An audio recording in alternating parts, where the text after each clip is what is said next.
Ya pemirsa, kita masuk dari informasi terpopuler di cnbcindonesia.com. Yang pertama adalah nasib tol terpanjang di Indonesia masih terkendala investor. Pemerintah menargetkan proyek tol Gede Bage, Tasikmalaya Ciamis atau Getaci di Jawa Barat dan tol Gilimanuk Mengwi di Bali sudah mendapatkan investor pada tahun 2025 mendatang. Proyek tol Getaci yang akan menjadi tol terpanjang dengan panjang 206 km masih terkendala karena belum ada investor yang memenuhi syarat. Badan Pengatur Jalan Tol mengumumkan dua konsorsium yang mengajukan proposal senilai 37 triliun tidak lolos prakualifikasi. Mereka adalah PT Transpersada Sejahtera, PT Wira Nusantara Bumi, dan PT Daya Mulia Turangga dan PT China State Construction.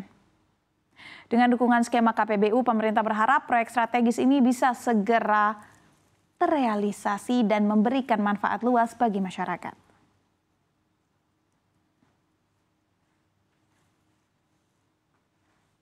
Ya, kita masuk ke informasi kedua, di mana NATO mengutuk keras pelanggaran wilayah udara oleh Rusia setelah drone Rusia dilaporkan melintasi dan jatuh di dua negara anggota NATO, Rumania dan Latvia pada akhir pekan lalu. Insiden ini terjadi di tengah serangan besar-besaran Rusia terhadap Ukraina.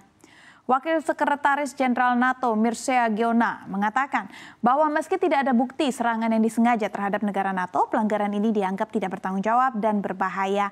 NATO terus memantau situasi dengan cermat.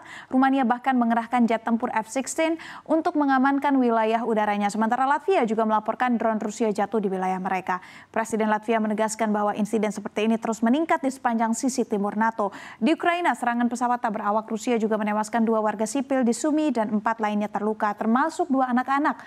Unit pertahanan udara Ukraina berhasil menangkis serangan di Kiev.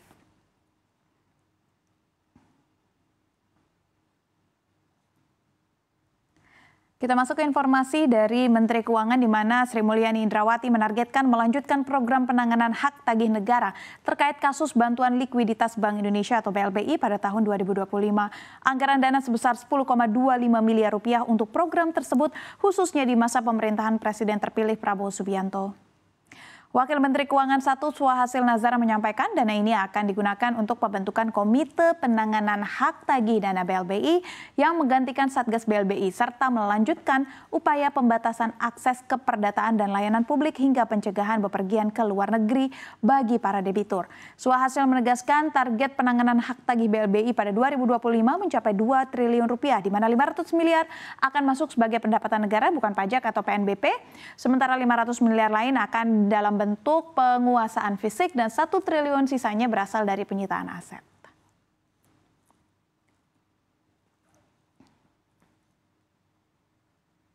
Ya, kita ke informasi yang terakhir, di mana 2 menteri dalam Kabinet Indonesia Maju mengundurkan diri karena akan mengikuti Pilkada 2024. Maka Presiden Joko Widodo membuka peluang untuk melakukan perombakan kabinet menjelang akhir masa kepemimpinannya. Hal ini menyusul mundurnya 2 menteri yang akan mengikuti Pilkada 2024. Di antaranya adalah Menteri Sosial Tri Risma hari ini yang akan mencalonkan diri dalam Pilkada Jawa Timur, serta Sekretaris Kabinet Pramono Anung yang akan ikut dalam Pilkada Jakarta.